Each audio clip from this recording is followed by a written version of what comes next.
The ship came down on pad 3 at 7 minutes past midnight, which was the only pad I had open, and it came down badly.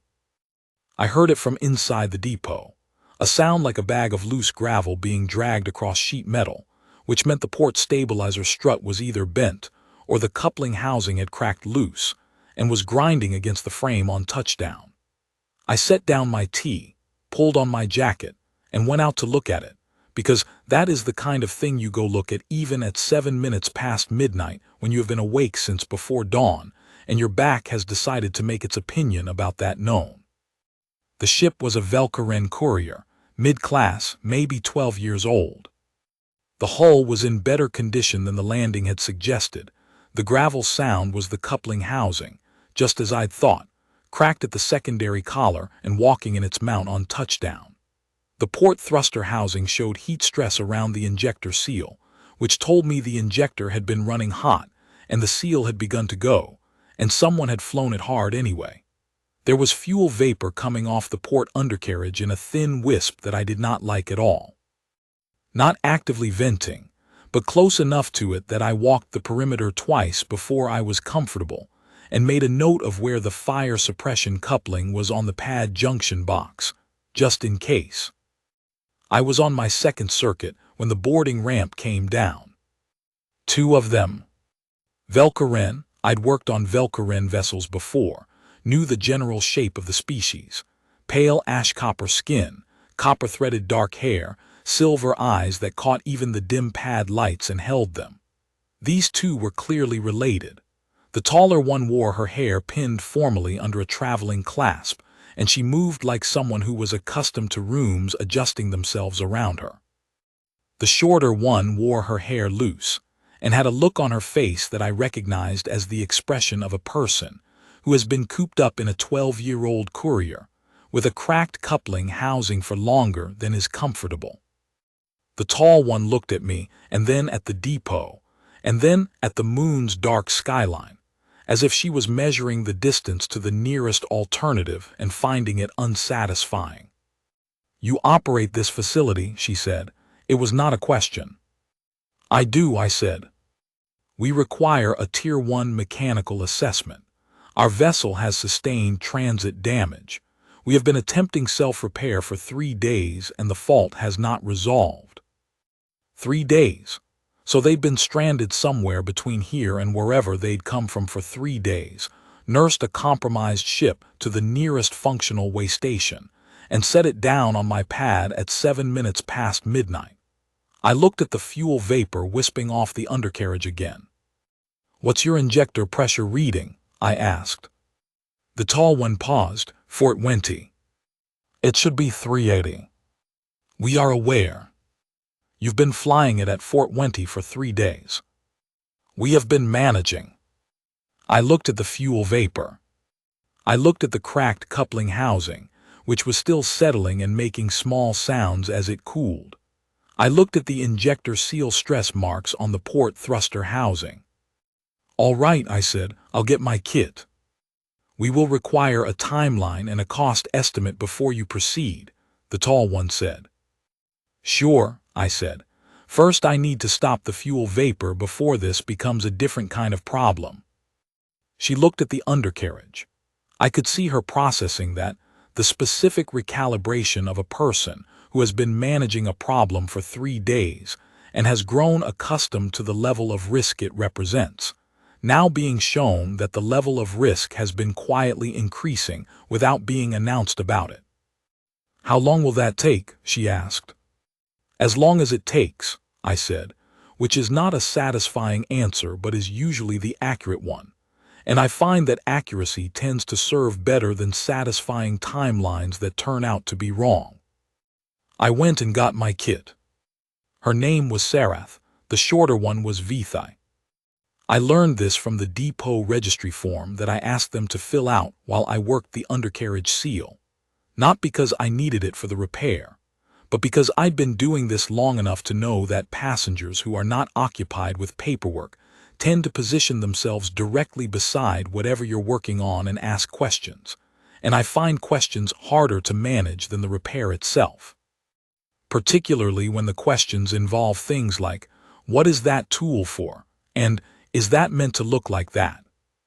Sarath filled out the form with precise, careful handwriting and returned it to the desk I'd set up beside the ship. Vithai stood beside me and watched me work.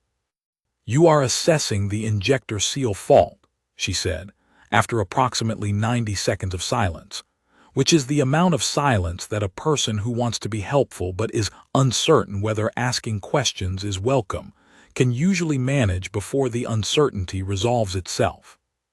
"Yes," I said. "The fault is in the injector mount coupling, not the seal." "The seal has also gone," I said. "The mount coupling failure is what caused the seal to go. Both need replacing." A pause. "Our ship's diagnostic listed only the mount coupling." "Your ship's diagnostic is not wrong," I said. "It listed the primary fault. The seal failure is secondary and recent. It would have presented in the last 12 hours or so. You probably didn't see it because you'd already made the decision to fly for the nearest way station, and the diagnostic wasn't going to change that decision." Another pause, longer this time. "That is accurate," she said. "I know," I said, not unkindly, just accurately.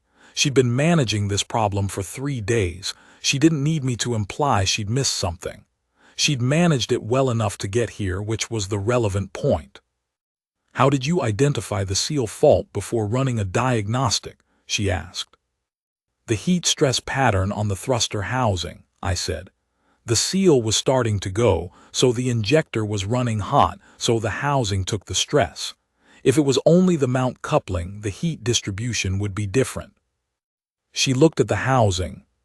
She was quiet for a moment. Then, "I see." She went back to watching, and I went back to working, and the 90-second threshold did not repeat itself after that.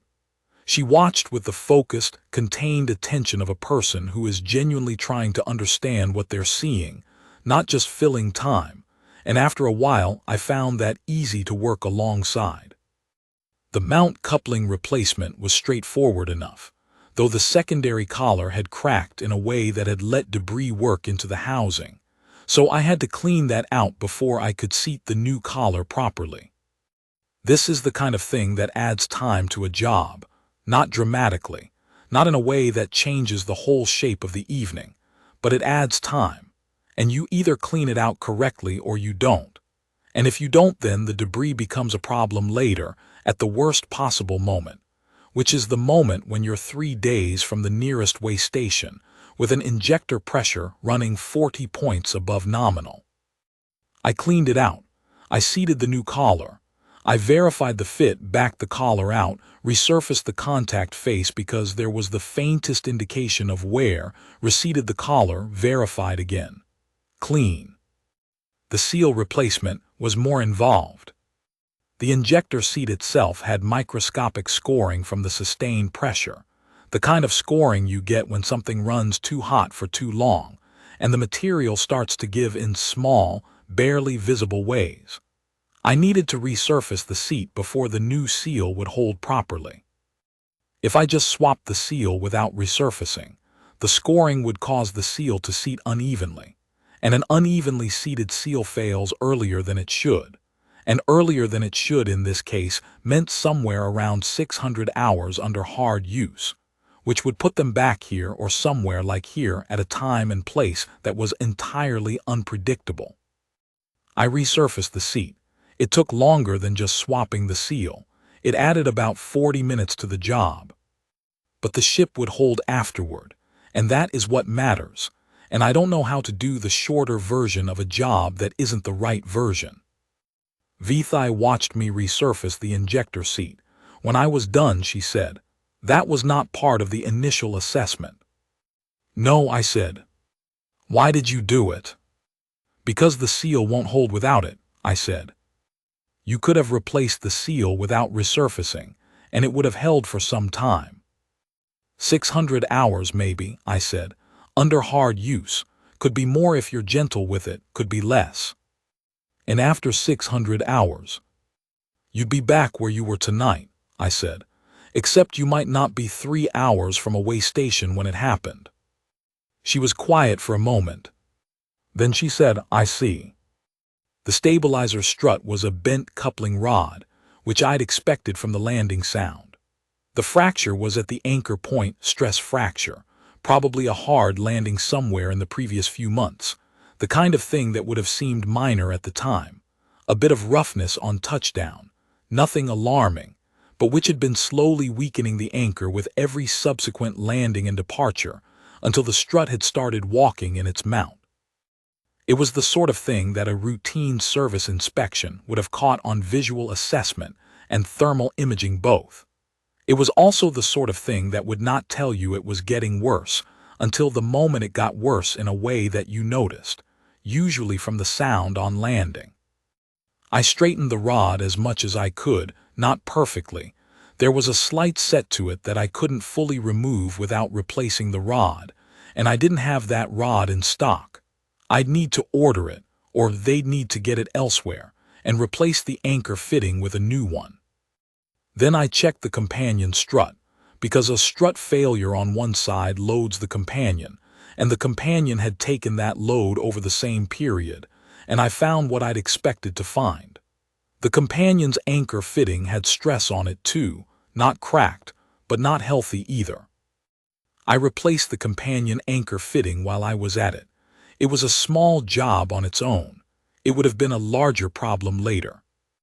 By the time I was satisfied with the port undercarriage, it was past 3 in the morning. I had half a thermos of cold tea left and a clear picture of what else needed doing.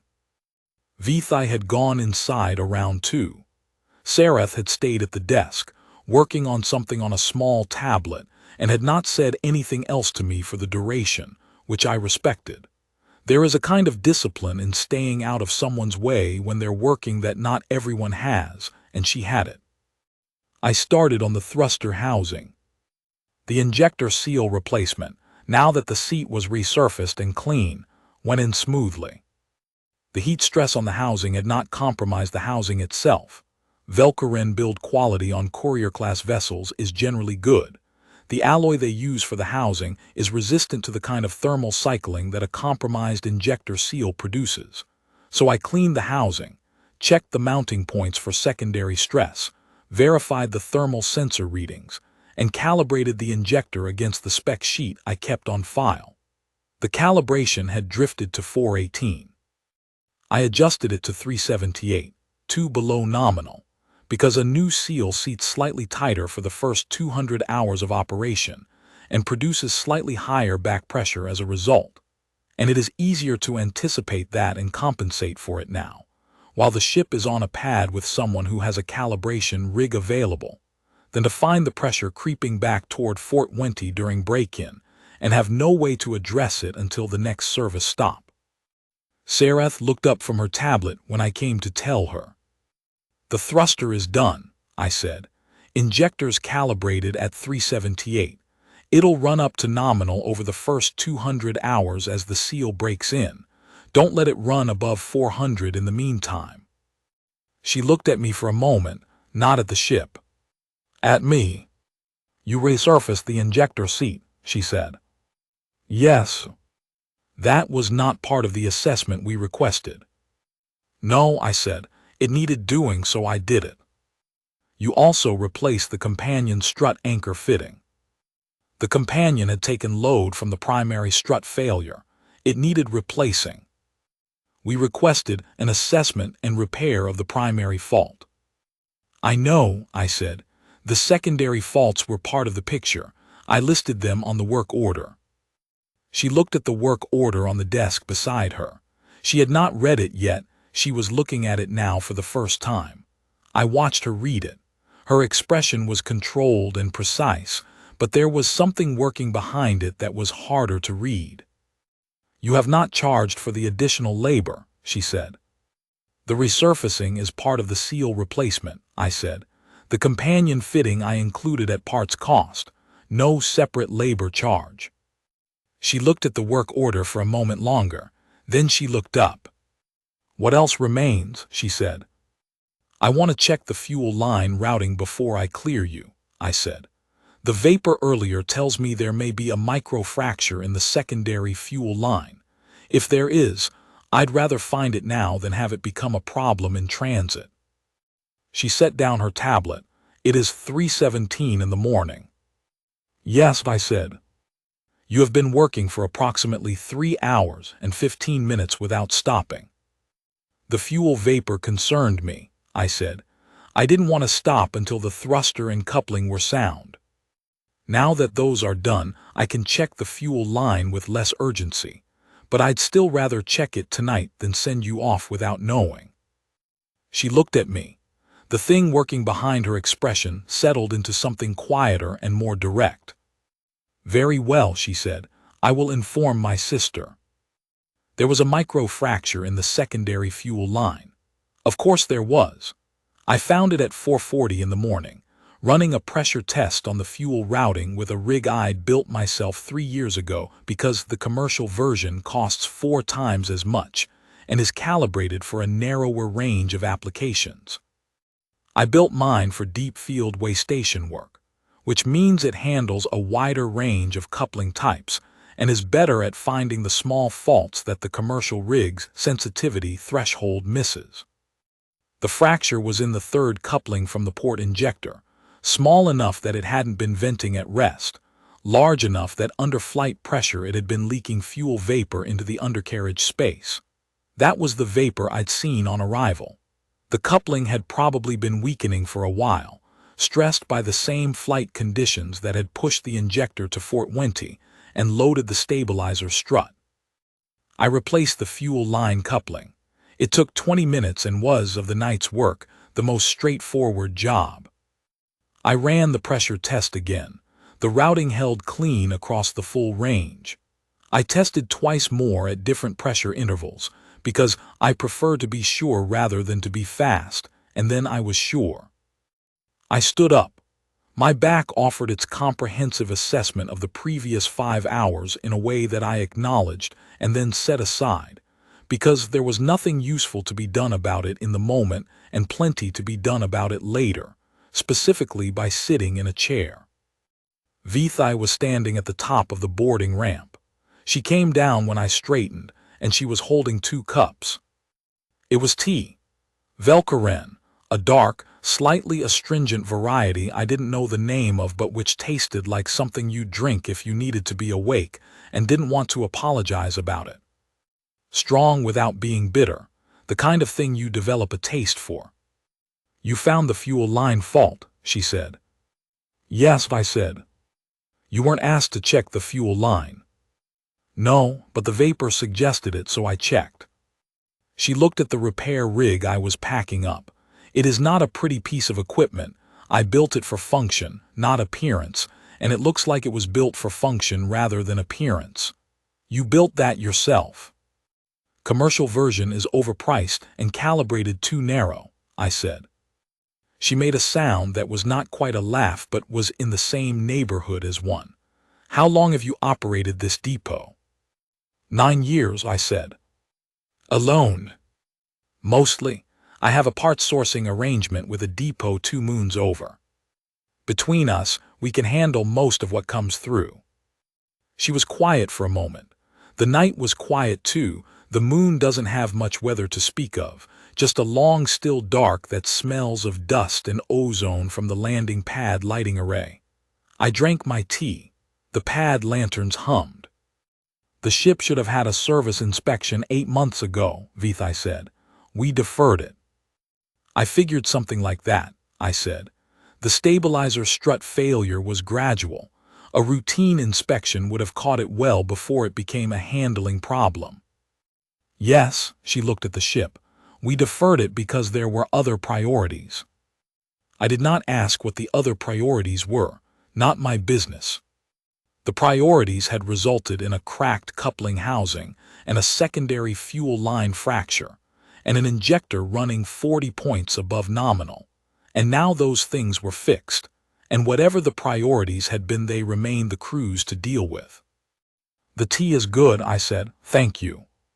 She looked at me with her silver eyes in the flat pad lantern light, and did not say anything for a moment. You are welcome, she said. Her voice had something in it that I didn't try to name at the time, a quality I'd only recognize later as the sound of a person who offered a small thing expecting it to go unacknowledged and found, unexpectedly, that it hadn't. I cleared the ship at 6:15 in the morning, made my notes, and went inside to write up the work order. I listed everything: mount coupling replacement with debris cleaning and secondary collar contact surface resurfacing, injector seat resurfacing, injector seal replacement, injector calibration at 378, stabilizer strut coupling rod straightening and anchor fitting replacement, companion strut anchor fitting replacement, thruster housing cleaning and mounting point verification, secondary fuel line third coupling replacement, pressure test at multiple intervals. Parts cost listed against each item. Labor at my standard rate, not broken out by task because I find that confusing to read. A single rate applied to total labor hours, which had come to 9.5 hours, which is a number that surprised me slightly when I wrote it down. The resurfacing work and the companion fitting I had not charged labor for. The total was what it was. I made a fresh pot of tea and went to sit down. My back stopped offering assessments and moved on to statements of fact. I was on my second cup when they both came out. Sarath first, in fresh traveling clothes, her hair repinned under the clasp with the particular precision of someone who manages their presentation, because they find precision useful rather than because they find it decorative. Vithai behind her, hair still loose, holding the tablet she'd apparently retrieved at some point in the last few hours. Sarath picked up the work order. She looked at it for a long time, longer than was necessary to read it. "This is what you are charging," she said. "That's the work order," I said. "Parts cost is itemized. I don't mark up parts you can verify against market. Labor is at my standard rate." She set it down. She looked at me. "You were not asked to resurface the injector seat." "I know. I did it anyway because the seal wouldn't hold without it. I didn't charge for the resurfacing." "You were not asked to check the companion strut anchor." "No, but the primary strut had taken stress, so the companion would have compensated, and it had. I replaced the fitting. It's on the work order at parts cost, no labor charge." "You were not asked to check the fuel line."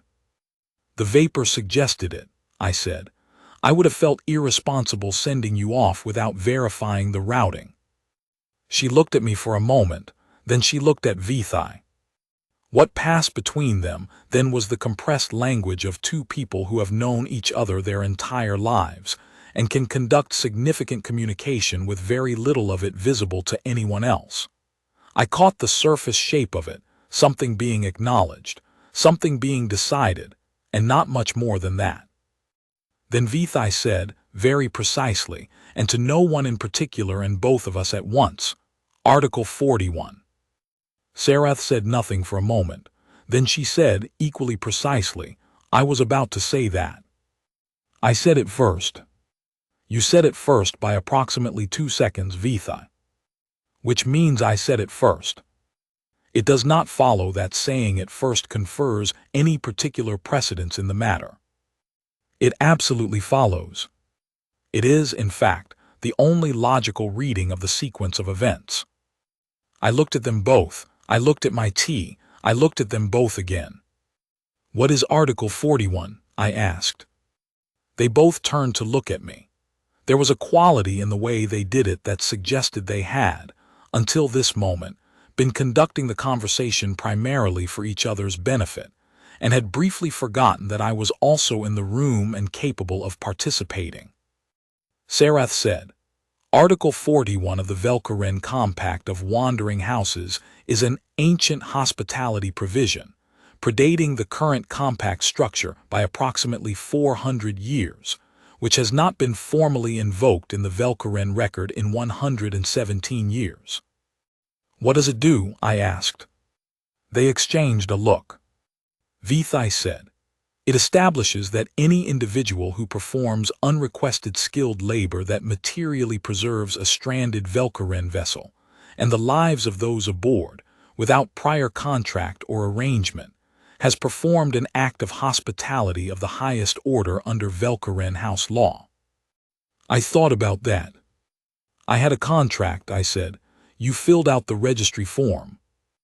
The registry form is a depot administrative document, Sarath said. It is not a Velkeren contract. You assessed the ship and began work before any formal arrangement was made. This was technically true. I had gone for my kit before we discussed price or timeline, because the fuel vapor had concerned me, and the practical problem was more pressing than the contractual one. All right, I said. What does the highest order hospitality provision do, exactly? Sarath said, it establishes a formal bond right, a hospitality bond. Under the provision, the individual who performed the qualifying act is entitled to invoke a Velkeren House bond.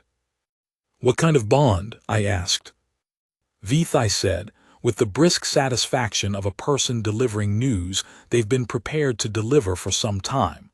A bonding bond, a partnership, the kind that involves shared living arrangements and the notation of your name in the house record. I said marriage. The Velkeren word is more nuanced, Sarath said, but broadly, yes. With one of you, I said. They both said simultaneously, with me. Then they turned and looked at each other. I said Article 41 first, Vithai said. Saying the article number first does not constitute an invocation, Sarath said. A formal invocation requires the hospitality bond declaration. I have not yet made it, and neither have you. I am making it now, Vithai said. I am also making it now, Sarath said. You cannot make it now. I am already making it. You have not finished making it.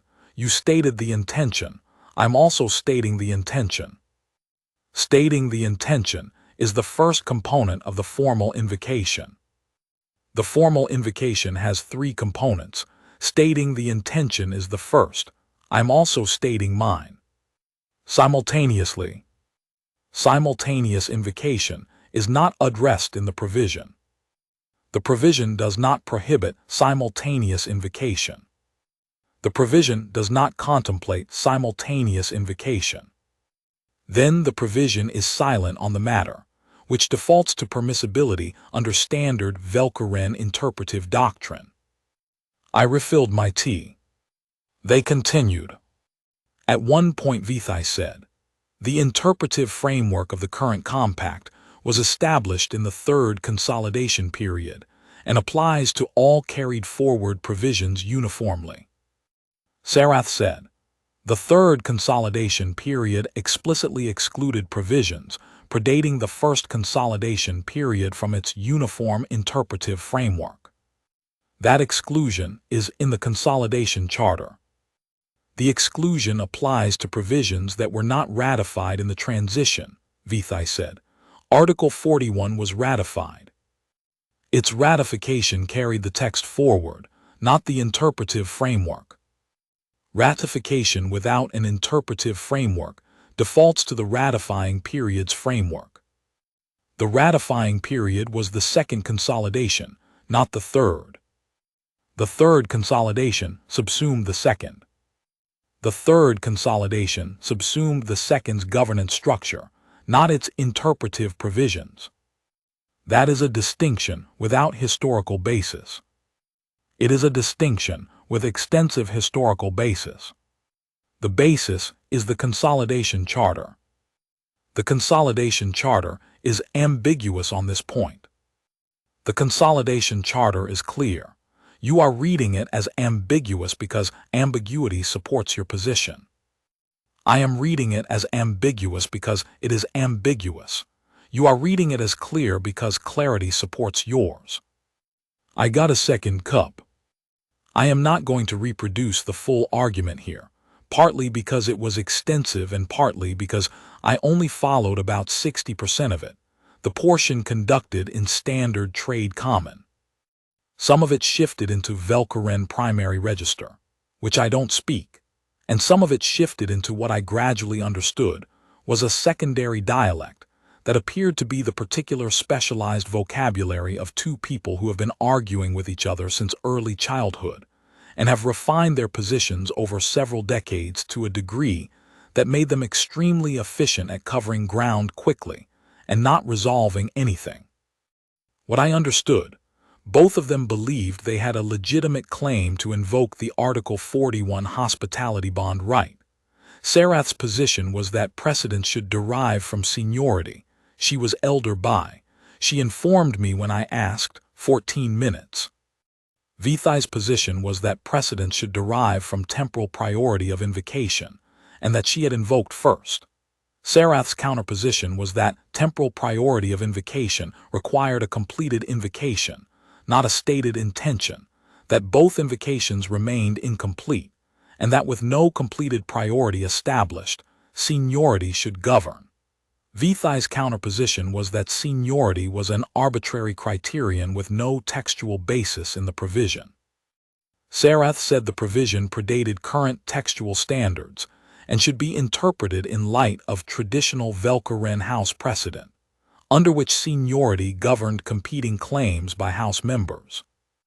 Vithai said the provision had been carried forward into the current compact and therefore inherited the current compact's interpretive framework. Sarath said that was a deliberately convenient reading. Vithai said it was the correct reading. Sarath said it was convenient because it was convenient for Vithai. Vithai said it was convenient because it was correct. At this point I said, "Can I ask a question?"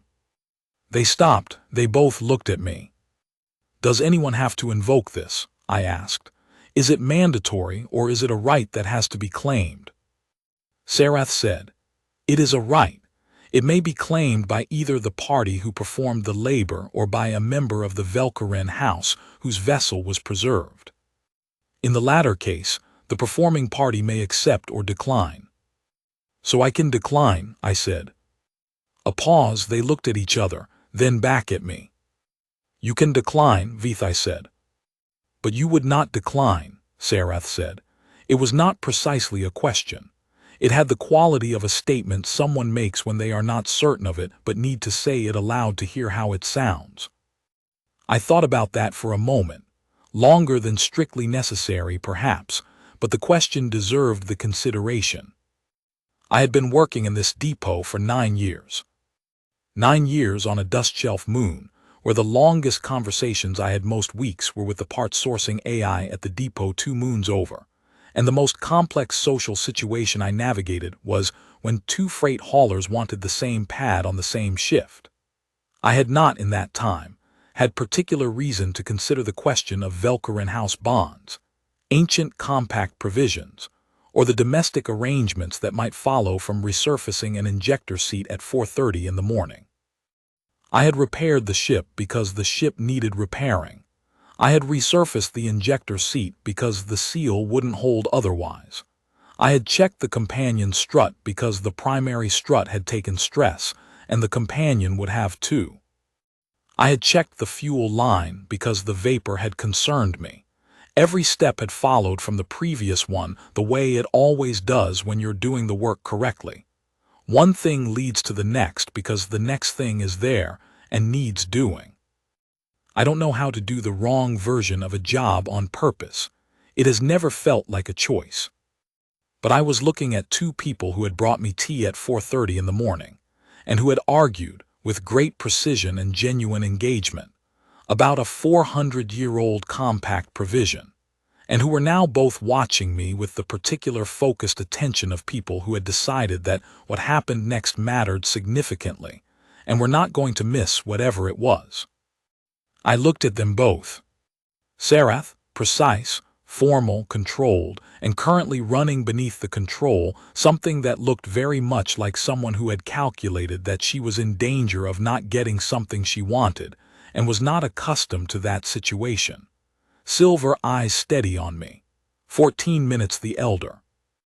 Vithai, blunt, direct, combative in the way of someone who has decided that the most efficient approach to most situations is the most straightforward one, and currently running beneath the bluntness, the same thing as her sister, expressed differently. Silver eyes with the particular purposeful quality of someone who has decided what they want and is seeing whether the world is going to cooperate. Both of them had been cooped up in a compromised courier for 3 days. Neither of them had panicked. Both of them had, when I identified a fault they hadn't seen, said that is accurate rather than arguing about whether it was. Veith had brought me tea at 4:30 in the morning without being asked. Sarath had stayed at the desk through the night without interfering, giving me room to work, which takes a particular kind of discipline when you're worried about your ship. I looked at my work order. I looked at the ship on the pad. I have a question about the provision, I said. Ask it, Sarath said. Does it have to be one person? The bond notation in the house record, is there a number specified? Does it say 1? They looked at each other. This was a different kind of look, not the compressed language argument look. Something slower and more careful, like two people encountering a variable that had not appeared in their model, and were being asked to consider what it meant for the calculation. The provision, Sarath said slowly, refers to the individual who performed the labor and the invocating house member. It does not specify a number for the latter category. And the bond notation in the house record, I said, how many names can be in it? There is no stated limit, Veith said. She was looking at Sarath, not at me. The provision predates the period in which limitations were standardized. So the provision, I said, does not prohibit more than one invocation. And the provision being silent on simultaneous invocation defaults to permissibility under standard Velkeren interpretive doctrine. A very long pause. Veith said, you were listening. I was listening, I said. Sarath said, very quietly and apparently to the middle distance, this is not what I expected to happen this morning. With respect, I said, I don't think any of us expected this morning. She looked at me.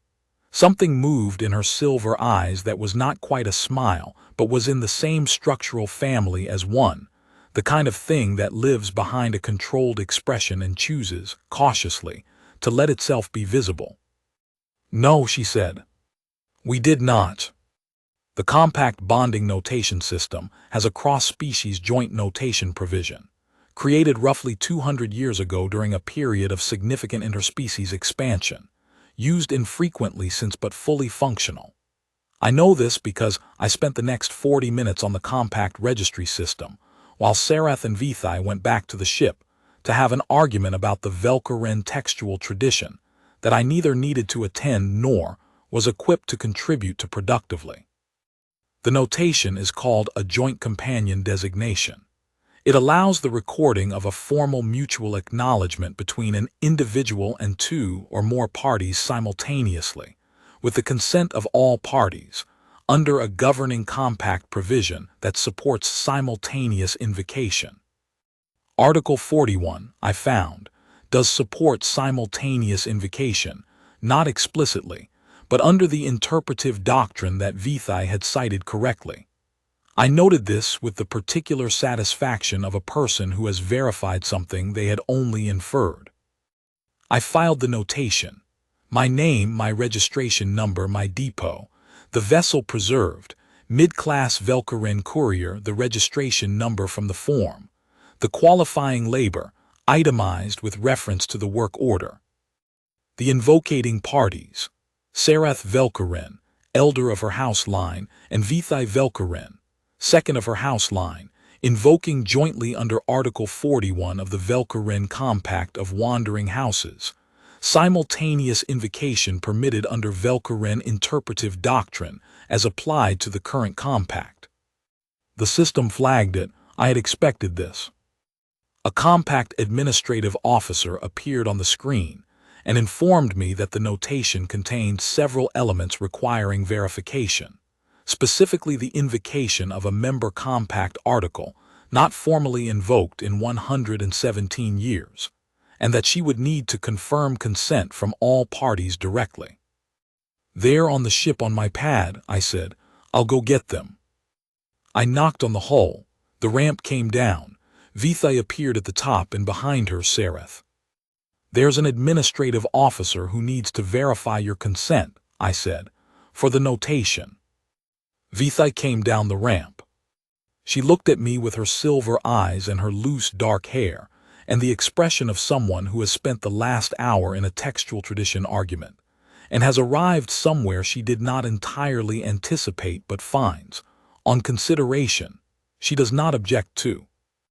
"You filed it as a joint designation," she said. "Yes," I said. "Under the interpretive doctrine." "Under the interpretive doctrine," I said. She was quiet for a moment, then, Sarath into the ship, he filed the notation. A pause from inside, then Sarath's voice, I heard. "Joint designation." Longer pause. Then Sarath came down the ramp, and they both walked with me to the depot, and the administrative officer verified their consent, and they each said yes, and she asked me whether I understood what I was filing, and I said I understood the broad outlines and was prepared to learn the specifics, and she noted that in the record in a way that suggested she found it unusual. The process took 17 minutes. At 8:47 in the morning, the Joint Companion designation was filed. "Congratulations to all parties," the administrative officer said, with the tone of someone applying the standard phrase in circumstances the standard phrase had not been designed for. The screen closed. I looked at my tea. It had gone cold. Sarath said, in her precise and measured voice, but with something underneath it that the precision was no longer entirely containing, "Kale Dross." I looked at her. "My house has seen you," she said. "My house names you, and my house will not set you aside."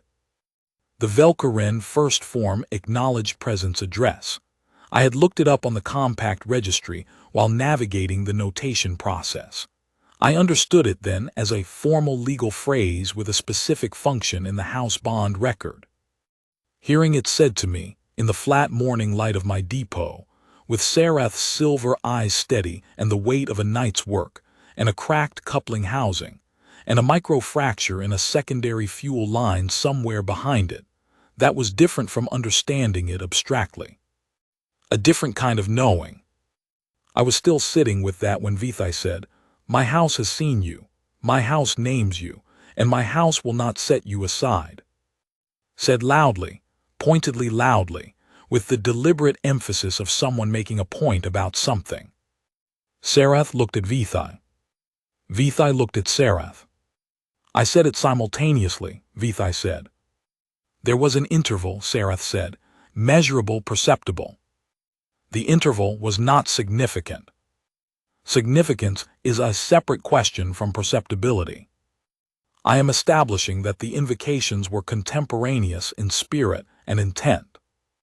The spirit and intent of an invocation are not the same as its timing. The notation is joint, Vithai said. There is no precedence to determine. I am ensuring the contextual record reflects the simultaneity. There is no contextual record. The notation says joint. It does not record who said what and when. I am establishing it for the room. The room is 3 people and a cold pot of tea. Kale, Vithai looked at me directly. You heard me say it at the same time, didn't you? I looked at them both. I looked at my cold tea. I looked at the ship on the pad through the depot window, sitting level and sound in the morning light, the port undercarriage solid, the thruster housing clean, the injector calibrated properly, the fuel lines clear. I heard you both say it, I said. That's what the notation reflects. Vithai looked at Sarath with the expression of a person who has won a point in a way that the other person cannot dispute without looking unreasonable. Sarath looked at Vithai. Then she looked at me. The controlled thing in her expression had settled into something quieter and more open, the way a precision instrument settles when it's properly calibrated. He is going to be this way, she said. It was not a complaint. If anything, it was the opposite. Yes, Vithai agreed. She did not sound displeased about it either. I stood up, took my cold tea to the small kitchen at the back of the depot, poured it out, and put the kettle on. I had been awake for approximately 28 hours. My back was making statements rather than assessments at this point, and I was choosing to regard them as informational. "There are 2 guest rooms off the second corridor," I called back. "Not much. This is a way station depot, not a hotel, but the beds are decent and the plumbing works. If you want to sleep before you fly out, you're welcome to use them." A pause. Then Sarath appeared in the kitchen doorway. She stood there and watched me fill the kettle, with the composed and faintly considering look of a person observing something she has not encountered before and is cataloging. "We will stay," she said. "All right," I said. "There will be practical arrangements to discuss," she said. "The notation establishes the formal structure. The practical arrangements are a separate conversation." "I know," I said. "I'm not in any hurry." She was quiet for a moment. Then, "You are not alarmed." "By what?" "By this morning, by the provision, by the notation."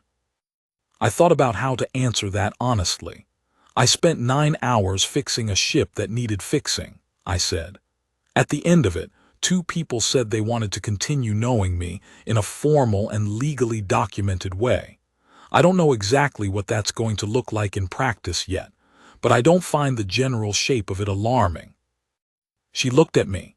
Something in her expression that had been held carefully at a certain composed distance moved, slightly, forward. "The general shape," she said.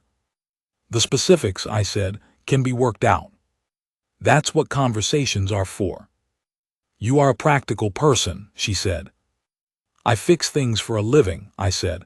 "Practical tends to be useful." She was quiet again for a moment. Then she said, "Our route brings us through this sector regularly. We deferred the service inspection by 8 months. We will not defer the next one." "Good," I said. "The companion strut anchor fitting I replaced today will want to check at 1200 hours. Make a note of it."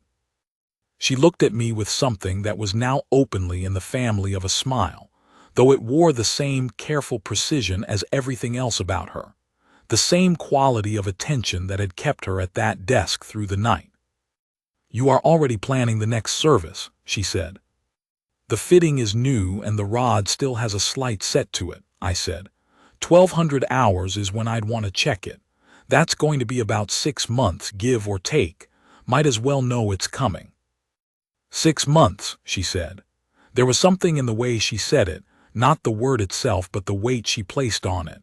The slight pause that followed that told me she was not only thinking about the fitting. "Approximately," I said. She said, "Yes, we will plan for it." Vithai appeared in the doorway behind her, looked at the kettle and said, "Is there enough for 3?" "There is always enough for 3, I said. Vithai said good and leaned against the doorframe. She looked at Sarath. Sarath looked at her. The compressed language moved between them, the same channel as always, but with a different quality to it now, something that had stopped arguing and started settling. 2 people who had been heading in the same direction by different insistences, and who were now quietly in the same place. They didn't say much. They didn't need to. I poured 3 cups. "The guest rooms are at the end of the second corridor," I said. "First door on the left is the slightly larger one. First door on the right is the one with the better window. You can figure out between you which is which." "We will manage that," Vithai said dryly. "I expect you will," I said. Outside on pad 3, the Velkarin courier sat solid in the morning light. The local star was clearing the horizon, and the moon's pale sky was going yellow and then gold, and the pad lanterns were dimming themselves automatically the way they did when the ambient light passed threshold. The ship's hull caught the morning light on its starboard side and threw it back warm and clean, and the port undercarriage was level, and the thruster housing was sound, and the injector was running at 378 and would settle to nominal in 200 hours and stay there. I handed them their cups. Vithai took hers and looked out the window at the ship for a moment, and something in her expression, the blunt and purposeful front of it, went a little quieter, a little more private. Sarath took hers and looked at me with the settled, precise expression of a person who has arrived somewhere unexpected and is choosing, carefully, to be present in it. It was, on balance, a reasonable morning's work. The ship would fly, the paperwork was filed, the tea was the right temperature. Everything else could be worked out. I had a guest accommodation, a parts reorder to file, and a work log to finish. I had a ship on the pad that was going to fly properly, which was the thing I'd set out to achieve at 7 minutes past midnight. And I had, apparently, a notation in the compact joint companion registry that was going to require some additional paperwork before the month was out. That's what the next 6 months were for.